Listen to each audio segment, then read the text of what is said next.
episode of AndyVGR. Well, this episode, of course, is over the great game Minecraft.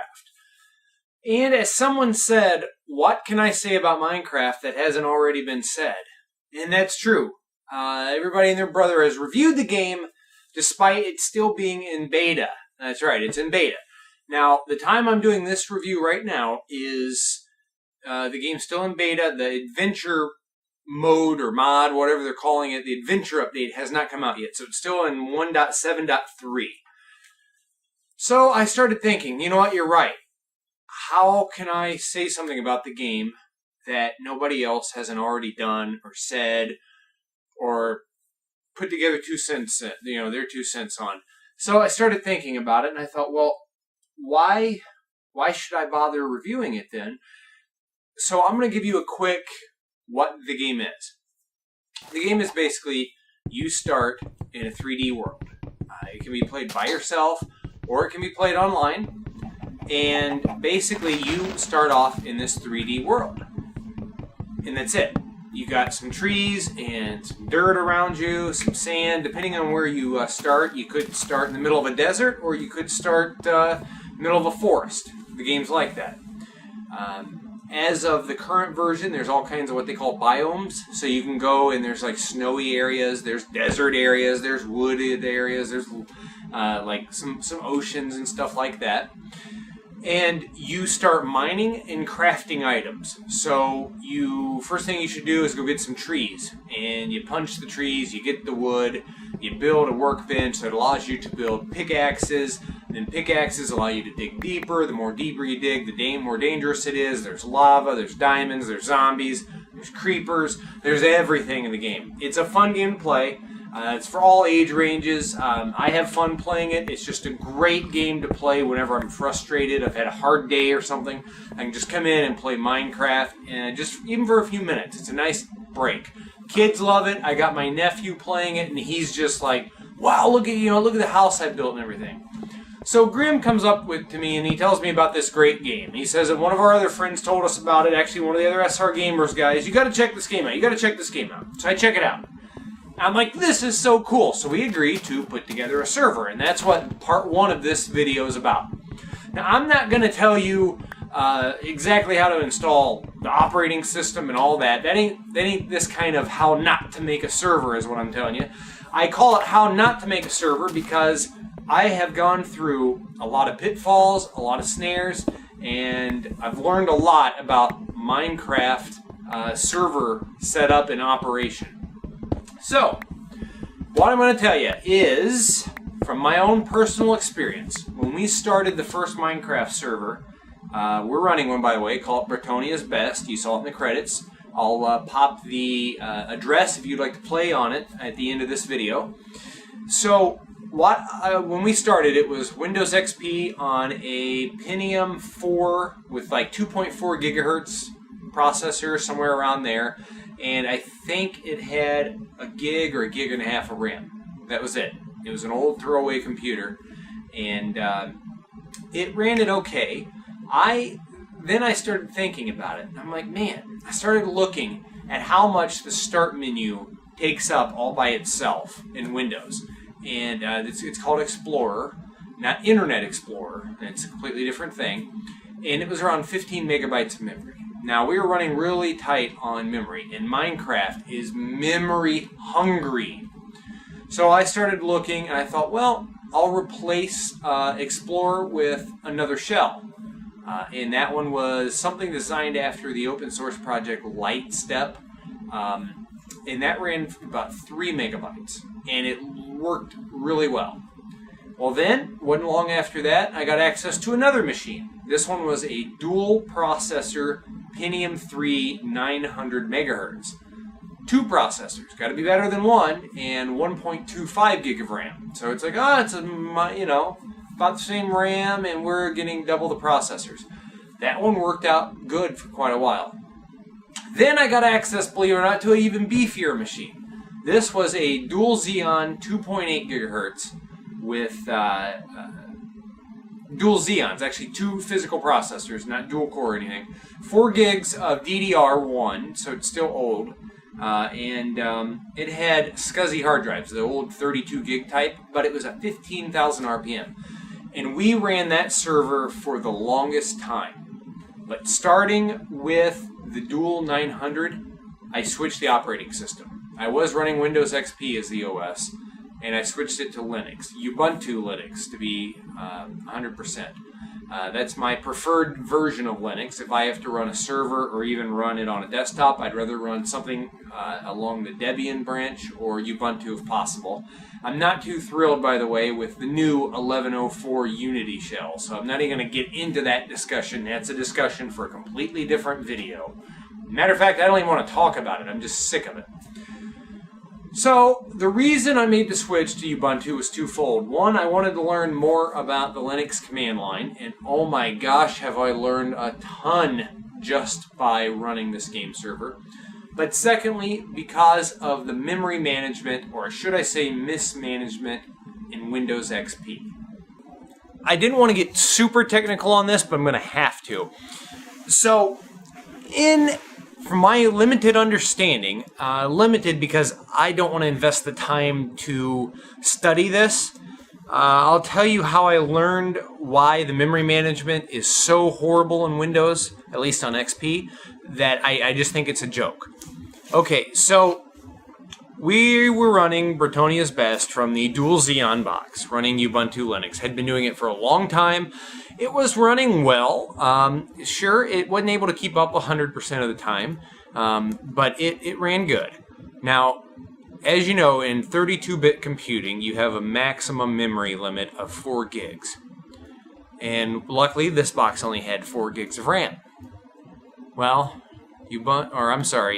Minecraft's just very, very memory hungry. So if we ever wanted to upgrade, I would have to buy a whole new box. The reason being, the old Dual Xeon was not 64-bit, so I could never install 64-bit Linux. So, we were running into major bandwidth concerns with the internet service I was hosting it on, and I was going to move it to a different one. And we decided one day, matter of fact, it was the 4th of July, to just go ahead and swing it over. The only temporary box I had at the time was a Windows XP box that was 32-bit. It had 4 gigs of RAM, just like the Linux box we were on, and it was a dual-core 2.8 gigahertz Athlons. So for all intents and purposes, it was identical to the machine we were leaving. Problem is Java heap virtual machines, the heap that it generates, likes to be in one gigantic block in memory. Okay, it wants to start here and end here. It doesn't want to start here, end here, start here again, end here again. It wants it in one gigantic section. And that's understandable. Well, since we were running the same 32-bit platform, I mean, not as far as, Linux and Windows is concerned, but as, we're still running 32-bit, we could only get the server to 1 gig. The reason being, I looked it up, and like I said, I didn't invest a lot of time. So if I'm wrong, please just leave comments and don't say, this guy's an idiot, he's sitting there saying the wrong stuff. I'm admitting I don't know 100% about this because I don't care to look it up, but from the limited time I did look it up, Windows XP, when it loads DLLs, I say XP because I don't know if they fixed it in Vista or 7 or any other version. Heck, I don't even know if Server does it. Server 2003 probably work fine for all I know. But what it does is Windows, rather than loading the files in memory from here to here, it puts, okay, I'll put a DLL out here. Okay, I'll put something else here. So you don't have access to the whole section of RAM. You got access to chunks of it at a time. That would normally be okay, except for the Java virtual machines, which is what Minecraft runs on. They like to be in one continuous section of memory. So the problem you run into is, I can only generate this much. We were getting so much traffic on the box, it was crashing it all the time. So I put an emergency temporary box to replace the temporary box, and I tried doing something experimental. I tried a 1.6 gigahertz dual-core Atom with 3 gigs of RAM running 64-bit Linux. And I gave the Linux swap partition 50 gigs, just messing around, and I told it to generate a 10 gig Java platform. It ran completely from the hard drive, was slow as molasses, but it loaded. It's like, good. So we ran with that box for a while, and it was okay. Bandwidth concerns were gone, but the major issue, once again, was the memory.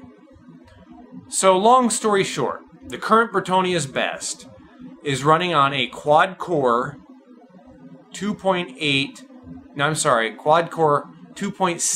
gigahertz Athlon Phenom 2, with 8 gigs of DDR3, and it's running 64-bit Ubuntu Server 1104. And I am running it currently.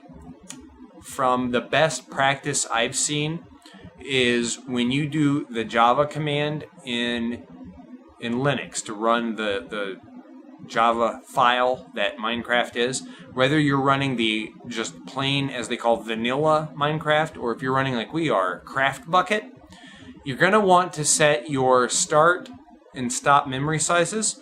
That would be XMS, that's the small amount of RAM it's going to use, and the XMX, that's the largest section it's going to use. I recommend making them the same number. That's right. Go ahead and just partition off a whole heap of RAM. I've set it to be, before in the past, I've experimented with this box. I've set it to, okay, I'll start at 1 gig, and then you can grow to 6 gigs. You know what happens? I've had to restart it I don't know how many times. But if I set the initial size and the maximum size to 6 gigs, which is what I'm doing, 6 gigs, and I leave it there, flawless. It runs perfectly fine like that. I have had way less trouble just setting the initial heap size and the maximum to the same, and I also did that on the old Dual Xeon Minecraft server. So it's been running great like that for a long time. Now, the add-on we're running is called Craft Bucket, and Craft Bucket I highly recommend. There are 1.5 million plugins, it seems, for it. People are writing admin scripts, world generation scripts, Townie, which is great. You can create a town. On the next video, I'm going to show you some of the towns and villages people have generated on our map alone. We've got an economy running in there, and it's just a lot of fun. People love it. We've experimented with all kinds of mods. Sometimes we throw some on just to see how they work. We had an arena, but there was some kind of bug in there that people could, I guess, copy and duplicate items, so had to take that off. So this video, I'm not calling this, as you can tell from the beginning, I'm not calling it a Minecraft review, really, but I will be getting into the game. I will be showing you the game, just not really in this video. I really wanted to talk about the server stuff. And I'm glad that I got a chance to, because if you're going to run your own Minecraft server, my bottom line recommendations are A, dump Windows, okay? Don't run this thing from your desktop and expect to play on it if you want it to be any good or get any type of traction. I've heard of people doing that, but I recommend a dedicated box. Number 2 here, the game is, well, according to the Word of Notch, that's the Tumblr, I guess, address or whatever that the guy that made the game runs. It's hungry for CPU, RAM, and hard drive. Now, the hard drive is for saving, obviously, the generated data to the hard disk. The RAM is because it's generating the worlds, and the CPU because it generates it on the fly. So as you're walking into a new area, it's taxing the CPU to create it. My personal experience, just get a decent processor, at least a dual core. Otherwise, like on the Atom, we were constantly getting that it couldn't keep up. Now, the game ran, for the most part, all intents and purposes, fine with like 16 people on it. But you could still look in the logs, and it was just maxed out constantly. So at least get you a dual core, somewhere around the upper 2s, 3s if you can get it.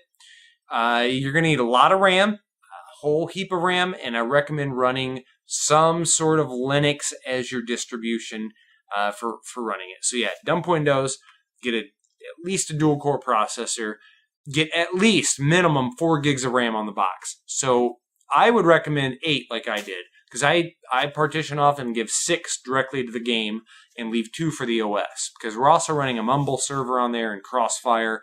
Mumble doesn't eat up too much resources, and neither does Crossfire. Crossfire is a little hack and slash style mud type game. It's just on there for fun. So that's my total recommendations for a Minecraft server.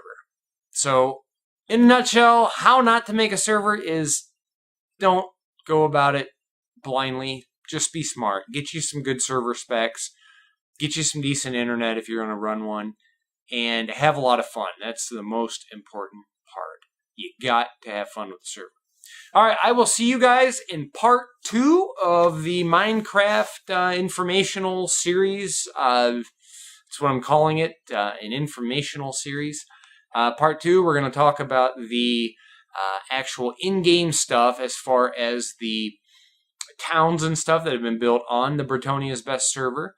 And we're going to show some mining and some crafting, and we're going to get into it. Until then, guys, good gaming, everybody. Thanks for watching this episode. If you'd like to play Minecraft for free, then go to humblebundle.com. You get 5 great indie games, you name your price, and you get to play the full version of Minecraft until August 14th, 2011. That is a great deal. And if you'd love to join us on the Bretonia's Best server, just point your Minecraft game at andromeda.servegame.com.